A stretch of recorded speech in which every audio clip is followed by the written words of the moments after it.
Un país en ruinas, un líder dispuesto a traicionar su propia revolución y otro que prefirió arrasar con todo antes que admitir que el sistema perfecto tenía grietas.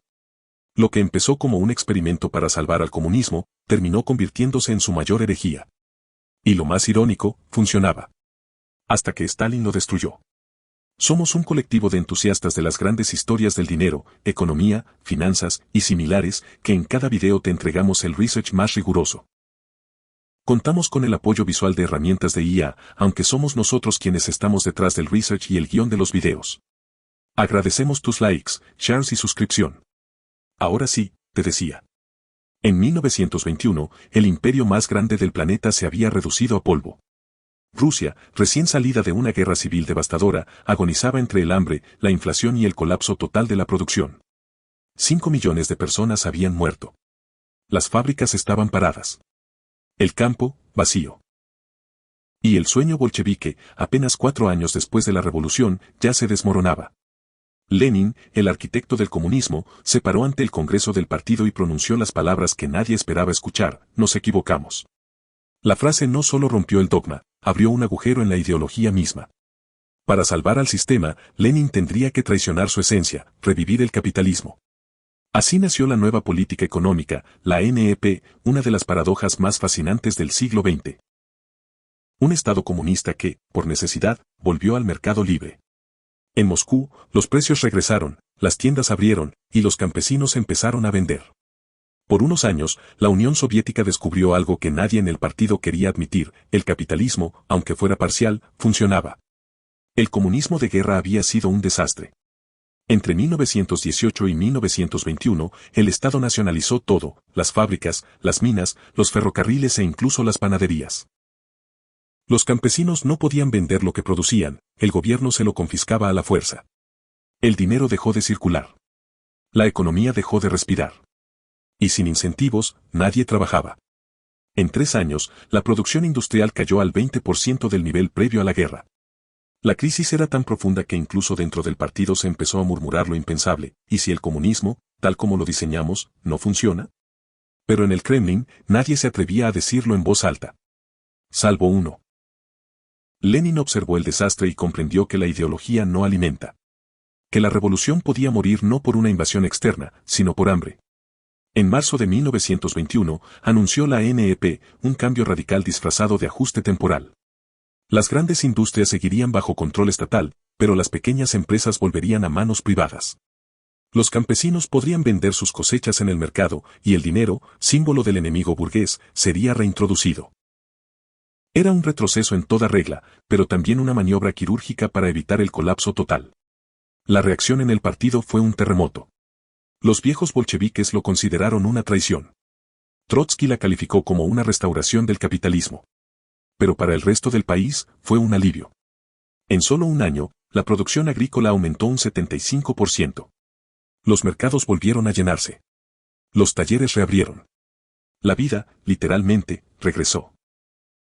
Y mientras la economía resucitaba, también surgía una nueva figura en las calles de Moscú y Leningrado: los Netmen, pequeños empresarios que compraban, vendían y acumulaban ganancias en medio del comunismo. Eran los herejes del sistema, pero sin ellos, nada funcionaba. La ironía era tan brutal que solo podía sostenerse con una mentira colectiva: decir que la NEP era temporal. Durante los primeros años de la NEP, la Unión Soviética pareció despertar de un coma.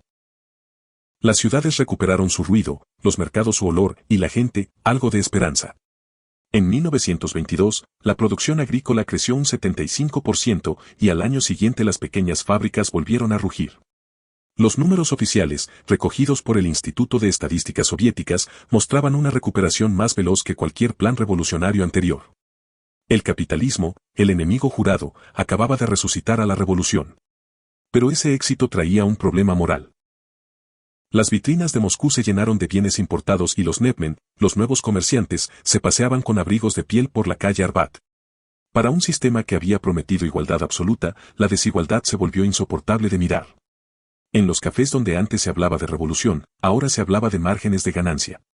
La ironía era evidente: el comunismo sobrevivía gracias a los capitalistas que había jurado destruir.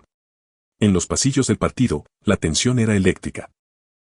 Nikolai Bukharin, considerado el teórico más pragmático del momento, defendía la NEP con un lema provocador: enriqueceos. Creía que solo permitiendo el beneficio privado se podía fortalecer el socialismo. León Trotsky, en cambio, veía aquello como un veneno lento, un cáncer burgués infiltrado en la revolución. Dos visiones opuestas de un mismo sueño que empezaba a fracturarse. Lenin, mientras tanto, miraba el escenario con una mezcla de alivio y resignación. Sabía que su experimento funcionaba, pero también comprendía que no sobreviviría a su muerte. La ANIP había revivido la economía, pero estaba condenada por su propia eficacia. En 1924, el líder bolchevique murió dejando una bomba de tiempo ideológica, un modelo económico que prosperaba, pero que nadie podía defender sin ser acusado de traidor. En el vacío que siguió, un hombre silencioso comenzó a moverse entre las sombras. No tenía el brillo intelectual de Trotsky ni el carisma revolucionario de Bukharin. Su poder residía en algo más sutil: la paciencia. Joseph Stalin observaba la NEP como un tablero de ajedrez. Mientras todos discutían sobre ideología, él solo pensaba en una cosa: control. Entre 1924 y 1927, Stalin se convirtió en una sombra que lo observaba todo. Mientras los demás competían por liderar el futuro del socialismo, él construía el suyo en silencio. Controló los nombramientos del partido, colocó aliados en posiciones clave y archivó nombres de enemigos en listas que más tarde se volverían mortales. En los congresos, hablaba poco, pero cada palabra suya sonaba como una orden disfrazada de consenso. Durante esos años, la NEP seguía funcionando. Las cifras oficiales del Gosplan, el Comité Estatal de Planificación, mostraban que la producción industrial había alcanzado los niveles de 1913 y los había superado. El hambre retrocedía, la economía respiraba y los campesinos, por primera vez en una década, tenían motivos para trabajar.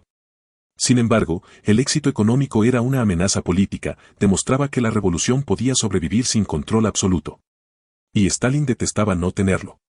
Trotsky fue el primer obstáculo. Lo acusó de hereje, de burgués encubierto, de enemigo del proletariado. Pero en 1927, Stalin ya controlaba el aparato del partido y usó su maquinaria para expulsarlo. Trotsky fue exiliado, primero a Alma-Ata, luego a Turquía. La revolución había devorado a su primer hijo. La purga no era un accidente, era el preludio del modelo que Stalin aplicaría a toda la sociedad. Con sus rivales eliminados, Stalin comenzó a redefinir la narrativa. La NEP, decía, había cumplido su función. Era hora de un nuevo salto histórico: la industrialización total. En realidad, lo que buscaba era el dominio completo del Estado sobre la economía. Los NEPmen eran una anomalía que debía ser borrada, los campesinos autónomos, un riesgo. Stalin no toleraba zonas grises, y la NEP era toda una paleta de grises. En 1928, la decisión fue tomada. Se anunció el primer plan quinquenal, un programa que prometía transformar la Unión Soviética en una potencia industrial en tiempo récord. Las fábricas privadas fueron cerradas, los mercados, suprimidos, y los NEPmen, perseguidos. Lo que había nacido como un acto de pragmatismo se convirtió en un crimen ideológico. El experimento de Lenin terminaba. Comenzaba el de Stalin. Cuando Stalin decidió terminar con la NEP, el primer golpe no fue contra las fábricas, sino contra el campo. La agricultura era el corazón de la economía soviética, pero también su parte más indomable. Los campesinos habían disfrutado por unos años de vender libremente sus cosechas, y eso era intolerable para un régimen que exigía obediencia total. En 1929, Stalin lanzó la colectivización forzada, un proceso que cambiaría la historia rural de Rusia para siempre. Las granjas individuales fueron fusionadas a la fuerza en cooperativas llamadas kolhoses. Los campesinos perdieron sus tierras, sus animales y hasta sus herramientas, todo en nombre de la modernización socialista. La propaganda mostraba imágenes de tractores y progreso, pero detrás de esas postales se escondía una represión brutal. Quienes se resistían eran etiquetados como kulaks, enemigos del pueblo, un título que equivalía a una sentencia. Entre 1930 y 1933, millones de campesinos fueron arrestados, exiliados o ejecutados. Según los archivos del Memorial Society, organización que conserva documentos de las víctimas del estalinismo, cerca de 5 a 10 millones de personas murieron durante las campañas de colectivización y las hambrunas que provocaron. El hambre se convirtió en un arma de Estado, y el grano, en una herramienta de control político. Mientras tanto, los reportes oficiales hablaban de éxito histórico. El Pravda, órgano del partido, publicaba cifras de producción infladas y fotografías de campesinos sonrientes que nunca existieron. En realidad, el país se hundía en el caos. Las cosechas caían, los animales morían, y los graneros vacíos eran custodiados por soldados armados. Stalin no buscaba eficiencia económica, sino obediencia absoluta. El resultado fue una paradoja trágica: el país que había renacido con la NEP volvió a morir por exceso de ideología. En el campo soviético, la abundancia se transformó en miedo. El Estado había logrado eliminar al pequeño productor, pero también había eliminado la producción misma. La economía se había centralizado, sí, pero el precio fue una catástrofe humanitaria de proporciones épicas. Tras aplastar al campo, Stalin dirigió su mirada hacia las ciudades. El nuevo objetivo era convertir a la Unión Soviética en una potencia industrial capaz de rivalizar con Occidente. Las cifras eran ambiciosas: duplicar la producción de acero, triplicar la del carbón y quintuplicar la de maquinaria pesada en apenas 5 años. El primer plan quinquenal, iniciado en 1928, prometía un futuro brillante de fábricas, humo y heroísmo proletario. Magnitogorsk se levantó en medio de los Urales como símbolo de ese sueño. Una ciudad entera construida desde cero para producir acero. Miles de obreros llegaron con la promesa de una vida mejor y encontraron barracones, frío y jornadas de 14 horas. Según los archivos del Harvard Project on the Soviet Social System, más del 30% de la mano de obra provenía de prisioneros de los gulags. El progreso soviético avanzaba con cadenas en los tobillos. El régimen convirtió la industrialización en religión. Las fábricas eran templos del socialismo, y los ingenieros, sus sacerdotes. El cine soviético mostraba obreros sonrientes, mientras las estadísticas internas revelaban otra realidad: desabasto, accidentes y sabotajes provocados por agotamiento. En 1932, la producción aumentó, sí, pero también lo hizo la mortalidad laboral. Stalin no contaba muertos, contaba toneladas. Las obras colosales. La represa del Dnieper, la planta de tractores de Stalingrado, los canales del Mar Blanco, se usaban como escaparate ante el mundo. Periodistas extranjeros como Walter Duranty, del New York Times, publicaban crónicas que hablaban de progreso sin precedentes. Décadas después se sabría que gran parte de ese progreso se construyó sobre cuerpos enterrados bajo el cemento. La Unión Soviética se industrializaba, pero su población se desangraba. En apariencia, Stalin había logrado lo imposible: transformar un país agrario en una potencia industrial en menos de una década. Pero la economía soviética se sostenía sobre un sistema que devoraba a su propia gente. La productividad se obtenía por la fuerza, la eficiencia se medía en obediencia y el crecimiento tenía el mismo precio que la disidencia, la vida. El hierro soviético brillaba, pero olía a miedo. Cuando las fábricas ya rugían y los tractores cruzaban los campos colectivizados, Stalin entendió que la economía no bastaba. Necesitaba control total. Entre 1936 y 1938 desató la Gran Purga, una operación política que transformó el miedo en política de Estado. Cualquier sospecha de deslealtad, una mirada, una palabra, un silencio mal interpretado, podía equivaler a la muerte. El socialismo del futuro se construía con delatores. Las cifras oficiales fueron maquilladas, pero los archivos desclasificados del NKVD demuestran la magnitud: más de 1 millón de ejecuciones y 5 millones de detenciones en apenas 2 años. Los juicios eran públicos, las confesiones, escritas de antemano. Generales, artistas, economistas, obreros, nadie estaba a salvo. Stalin no purgaba enemigos, purgaba incertidumbre. El terror era más eficiente que cualquier plan quinquenal. En el partido, el miedo se volvió un lenguaje. Los aplausos a los discursos de Stalin duraban minutos enteros porque nadie quería ser el primero en dejar de aplaudir. La economía se paralizó en un ciclo de paranoia. Fábricas que trabajaban sin piezas, granjas que mentían en los reportes, obreros que preferían fingir que producían antes que arriesgarse a ser acusados de sabotaje. La planificación central se había convertido en una maquinaria de falsificación. En paralelo, la propaganda alcanzó su punto más alto. El régimen borró del pasado a quienes ya no existían en el presente. Trotsky fue eliminado de fotografías oficiales, Bukharin fue tachado de enemigo del pueblo, y Lenin, convenientemente reinterpretado, fue presentado como un profeta que siempre habría aprobado cada decisión de Stalin. La historia se reescribía al ritmo de las purgas. El resultado fue una sociedad inmóvil, dominada por el miedo y la mentira. La Unión Soviética, que había resucitado gracias a la libertad económica de la NEP, ahora sobrevivía gracias al terror. Stalin había eliminado cualquier vestigio de autonomía: ni el mercado, ni la palabra, ni siquiera el pensamiento escapaban al control del Estado. La ideología se había impuesto, a costa de la verdad. En los años 30, la Unión Soviética logró lo que parecía imposible: pasó de ser un país agrario devastado a convertirse en la segunda potencia industrial del mundo. Las cifras del Comité Estatal de Estadísticas de la URSS mostraban un crecimiento industrial anual del 20% y el acero soviético empezaba a competir con el alemán. En los desfiles del 1 de mayo, el humo de las fábricas se mostraba como símbolo de orgullo nacional. Pero ese humo ocultaba el olor de los cadáveres. Los logros económicos eran innegables, pero el costo humano era incalculable. Millones de trabajadores murieron en los gulags, otros desaparecieron en los campos de colectivización y el resto vivía bajo vigilancia constante. Stalin había construido una economía sin incentivos, donde el miedo reemplazaba al salario. Los informes del Harvard Project on the Soviet Social System describen una sociedad productiva, pero aterrorizada. Paradójicamente, el sistema que se sostenía con coerción logró resistir. El plan quinquenal transformó la infraestructura soviética. Fábricas, represas, vías férreas y arsenales. La URSS, ahora militarizada, parecía lista para enfrentar a cualquier enemigo externo. Pero internamente, la población se había roto. La productividad era una fachada, la obediencia, una forma de supervivencia.